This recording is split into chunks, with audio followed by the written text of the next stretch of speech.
Hello everyone. आज हम ये जो सेशन लेकर के आए हैं एनआईएस डीएलएड के अभ्यर्थियों के लिए है। जैसे कि आप जान रहे हो कि एनआईएस डीएलएड में जो है केसेस लग रहे हैं, back to back, one by one एक एक केस आ रहा है, जिसमें कि हमारी टीम लगी हुई है, जिसमें कि एडवोकेट्स लगे हुए, सीनियर एडवोकेट को जो है लाना हो रहा है, जिसकी वजह से जो है फंड की जरूरत हो रही है। फंड को लेकर के है जो है कुछ क्वेश्चन आप लोग कर रहे हो कि जब हमने रिव्यू को लेकर के ऑलरेडी पैसा दिया हुआ है तो अब क्यों पैसा मांगा जा रहा है। तो देखो, एक के बाद एक केसेस लग रहे हैं, तो जाहिर सी बात है कि पैसा वहां पे लग रहा है, पैसा वहां पे जा रहा है। तो इस तरह के क्वेश्चन आप लोग जो कर रहे हो, आपके इन सारे क्वेश्चंस के जवाब देने के लिए ही आज हमारे साथ विश्वनाथ सर हैं। विश्वनाथ सर ही आपको बताएंगे कि कहाँ कहाँ पे किस तरह से जो है खर्च हो रहा है और आगे क्या क्या चीजें करनी है जिसके लिए फंड की जरूरत है। So welcome to our channel sir, catalyst Soni. And अब आप बताइए कि फंड जो है किस किस तरह से यूज हो रहा है, इसके बारे में डिटेल इंफॉर्मेशन आप ही दीजिए। जी, आपका बहुत बहुत धन्यवाद कि आपने इस विशेष मुद्दे को बच्चों के बीच ले जाने का काम किया है। देखिए, मुझे फोन मैसेजेस आ रहे हैं कि सर आपको जब रिव्यू के नाम पे हमने पैसा दे दिया है तो आप दोबारा पैसा क्यों मांग रहे हैं। मैंने आज ट्वीट किया सुबह ही, क्योंकि मेरे सामने जब मुझे पता लग जाता है कि आगे अब क्या होने वाला है तो मैं उसका ये इंतजार नहीं करता मैं कि वो उसी दिन मैं करूंगा। मैं उसमें 1 हफ्ता, 15 दिन, 20 दिन, महीना पहले मैं लग जाता हूँ उस काम में। और सफलता तभी मिलती है जब काम को से थोड़ी सी लगन से साथ किया जाए। ऐसा नहीं है कि मैं उसी दिन सारे तैयारियां करूँ। तो आज मैंने एक ट्वीट डाला था कि आने वाली सुनवाई तक मेरे अकाउंट में 10 लाख होने चाहिए हर हाल में। जो मेरी रणनीति है, जो हमारी रणनीति है, जो एवार की रणनीति है, वो तभी कामयाब होगी जब उस दिन हमारे पास फंड होगा। अभी तक हम 2 वकील लेके आए थे सीनियर, अभी हमारे पास 3 और 4 के लिए सजेशन मिला है, आदेश मिला है। हम तो आदेश ही मानते हैं सर का। तो 4 के लिए आदेश मिला हुआ है कि आप, मतलब आदेश का मतलब होगा उनका पालन करना। तो इसके लिए उन्होंने 10 लाख से 12 लाख का फंड बताया, बट मैंने आप लोगों को ज्यादा बर्डन ना डालते हुए मैंने 10 लाख ही बोला हुआ है। 10 लाख तक आप हर हाल में अरेंज करना है। तो लोग ये कह रहे हैं कि सर हमने जो आपको रिव्यू के लिए पैसे, तो भाई साहब लोग ये बताओ कि जो अभी और जो अभी एमए की सुनवाई हुई जिसमें 7,30,000 वो फंड कहाँ से आया, मैंने कहाँ से दिया वो फंड। कुछ भी सवाल करते हैं, कुछ भी पूछते हैं, थोड़ा सोच विचार कर लिया करें। विश्वनाथ के घर ना खेत है, ना किसान है, और ना ही प्लॉटिंग वाला बंदा है कि इतना पैसा सुप्रीम कोर्ट में लगाएगा। होता तो मैं लगाता, और जहाँ छोटा मोटा होता है मैं लगाता भी हूँ। ऐसा नहीं है कि नहीं लगाता हूँ। 2-4 हजार 5 हजार में नहीं देखता हूँ। इतना बड़ा रकम कोई भी नहीं लगा सकता। और मेरे ख्याल से प्रधानमंत्री मोदी जी भी आए लड़ने के लिए, वो भी नहीं लगाएंगे अपनी जेब से, सरकार से ही लगाएंगे वो भी। तो जो आपका फंड था 8 लाख था, और उस 8 लाख में प्लस हुए, जिस दिन सुनवाई हो रही थी एमए की उस दिन प्लस हुए, असम से आया 90,000, बंगाल से आया 50,000, पंजाब से आया 50,000। बाकी किसी स्टेट ने पैसा नहीं दिया, 1 रुपये भी नहीं दिया, कोई एंट्री नहीं है। तो जो असम से जो 90,000 आया था, हालांकि उनको भी ना लगे कि हमने 90,000 दिया, बाकी ने 50,000 दे दिया। तो जो उनका 90,000 आया था, उन्होंने एमए लगाने के लिए हमें 60,000 रुपये दिए थे, जबकि एमए की जो फीस है 1 लाख रुपए है। तो उन्होंने जो 90,000 दिया उसमें उनका 40,000 वो भी इंक्लूड था। तो इस हिसाब से उनका भी 50,000 ही हो गया। अब सवाल रहा कि आपने स्टेटमेंट क्यों नहीं जारी किया। पिछली बार हमने स्टेटमेंट जारी कर दिया था। उसका मुझे नुकसान ये हुआ कि किसी ने पर्सनली बैंक को व्यक्तिगत रूप से कंप्लेन दिया था कि इसका अकाउंट बंद करना है, नोट फ्रीज, क्लोज। घर जाकर के बैंक मेरे घर आया था कि हमें आपका क्लोज करना है। मैंने कहा कोई उपाय बता दीजिए, इसको अकाउंट को वो कर लेते हैं, बड़ा कर लेते हैं, या इसमें कुछ तब्दीली कर देते। कह रहे नहीं, मुझे आपका अकाउंट बंद करना है। तो जब मैंने कहा बैंक मैनेजर ऐसा कैसे बोल सकता है जब उसके खाते में इतना लेन देन बैंक में हो रहा है। कोई भी बैंक का खाता खोलता है तो लेन देन के लिए करता है, ब्याज बनाने के लिए करता है। और करंट अकाउंट में तो बैंक वाले कुछ ज्यादा ही क्लाइंट के प्रति सॉफ्ट रहते हैं कि भाई करंट अकाउंट है, हमें ब्याज तो देना नहीं पड़ रहा है, उसका पैसा हमारे पास है, हम यूज कर रहे हैं। तो जब बैंक का ऐसा रुख देखा तो मुझे डाउट हुआ कि ये कुछ कहीं ना कुछ गड़बड़ है। जब मैंने इसकी गहराइयों में गया मैं, तो पता चला कि किसी विशेष व्यक्ति द्वारा इसमें विशेष कंप्लेन दर्ज कराई गई थी, पॉलिटिकल उसके थ्रू, अपने पॉलिटिकल पावर के थ्रू कंप्लेन दर्ज कराई गई थी। तो बैंक जब घर आया था तो मैंने उनका वीडियो रिकॉर्ड कर लिया था। हालांकि शायद वो इस वीडियो के ही डर से उन्होंने अभी तक अकाउंट को क्लोज वगैरह नहीं किया, लेकिन फिर भी हमने सेफ्टी के तौर पे दूसरा अकाउंट जारी कर लिया था। तो दूसरा अकाउंट जारी हुआ तो उसमें ये कहा गया था कि अनलिमिटेड फंडिंग रहेगी, आपको कोई रोक टोक नहीं है, कोई नहीं कहने आएगा आपसे, ना ही कोई पूछेगा। तो हमने उसमें फंडिंग चालू करवा दी, वही अकाउंट हमने जारी कर दिया। अब उसमें एक दिन के अंदर कॉल आ गया, एक दिन के अंदर अंदर उसमें 50+ ट्रांजेक्शन चले गए, जिस कारण बैंक ने उसको फ्रीज कर दिया फिर से। और उनका कारण इसमें ये बताया कि 50 से अधिक नहीं जा सकता है। मैंने कहा मैंने क्या कहा था कि मुझे अनलिमिटेड ट्रांजेक्शन चाहिए। उन्होंने कहा नहीं नहीं, अभी आपका नया है, इसके बाद हम आपका ट्रांजेक्शन बढ़ा रहे हैं। तो उस पर मैंने कंप्लेन नोट करा दी थी और वो प्रोसीडिंग में है, वो बता रहे हैं कि जल्दी ही वो आपका ओपन हो जाए। तो इस तरह से हमारे 2 अकाउंट थे।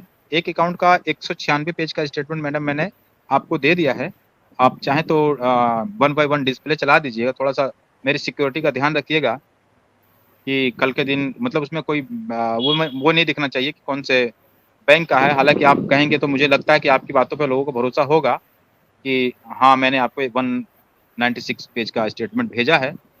जनवरी 2024 से सितंबर 2024 तक का स्टेटमेंट मैंने दे दिया है। 196 पेज का स्टेटमेंट है और 300 से 400 प्लस इसमें शायद एंट्रियां हैं, ज़्यादा हैं। जो भी क्रेडिट हुआ है वो है और जो भी डेबिट हुआ है ये है।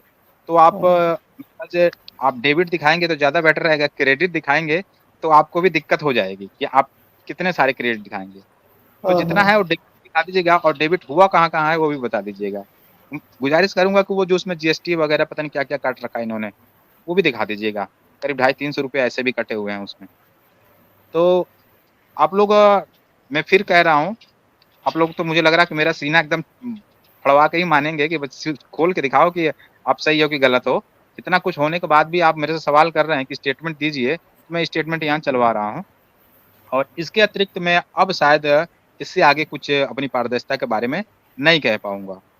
अगर आपको फिर भी डाउट है तो बड़े निराश होकर मुझे कहना पड़ रहा है कि मैंने आपको एक मंजिल दे दी है, मुकाम दे दिया है।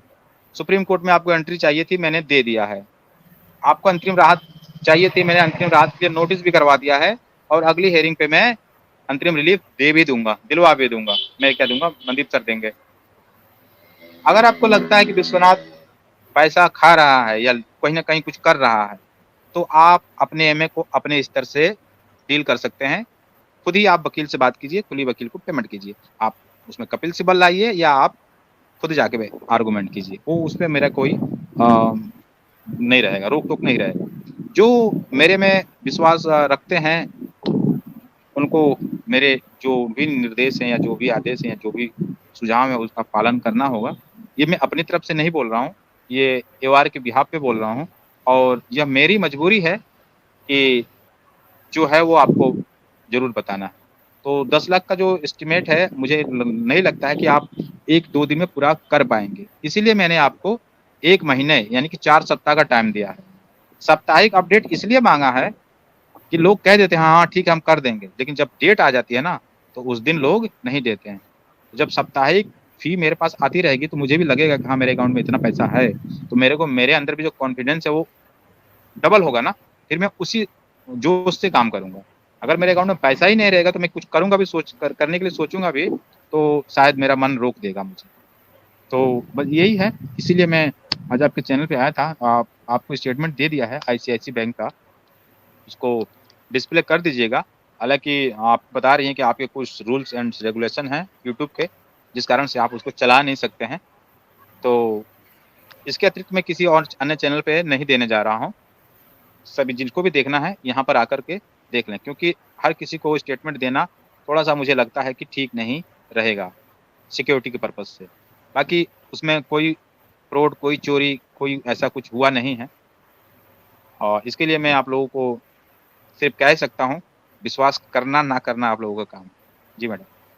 बिल्कुल सर, आप बिल्कुल सही बोल रहे हैं। सर ने स्टेटमेंट जो है हमें सेंड कर दिया है पूरे जनवरी से लेकर के 27 ऑफ सितंबर 2024 तक का। हमने हर एक इस चीजों को देखा है, लेकिन जो लोग YouTube से जुड़े हुए हैं उनको ये पता होगा कि हम YouTube पर जो है PDF अकाउंट का, किसी भी अकाउंट का नहीं दिखा सकते, उससे वीडियो में भी और चैनल पर भी स्ट्राइक आ जाता है। तो अकॉर्डिंग टू यूट्यूब गाइडलाइन हम ऐसा नहीं कर रहे हैं, लेकिन आप लोगों के को सच पता हो इसके लिए हम स्क्रीनशॉट जरूर दिखाएंगे, जहां जहां डेबिट हुआ है और जो जो आप लोगों ने पैसा सेंड किया है। पूरा तो नहीं दिखा पाएंगे, लेकिन हाँ जितना जरूरी है आपके लिए वो बिल्कुल दिखाया जाएगा।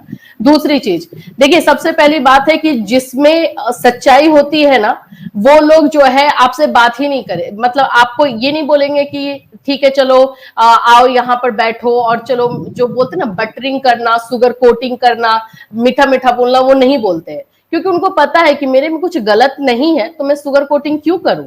और जिस तरह से विश्वनाथ सर आप बात करते हैं, मुझे 100% मतलब मैं साइकोलॉजी की स्टूडेंट हूँ, मुझे पता है कि क्या इंसान का नेचर होता है और किस तरह से बात करता है, तो ये चीज आप में बिल्कुल नहीं है। और ट्रांसपेरेंसी की बात है तो सर अपनी तरफ से पूरी तरीके से ट्रांसपेरेंट है, ये बात आप लोग भी जानते हो। आप लोगों के साथ ट्रांसपेरेंट होने की वजह से इन्होंने बहुत कुछ भुगता है, अभी आपने सुन भी लिया कि बैंक डायरेक्ट आकर के इनके घर अकाउंट क्लोज करने की बात कर रही है, जहां पर बैंक वाले आकर के अकाउंट ओपन करने की बात करते हैं, यहाँ पे क्लोज करने की बात कर रही है।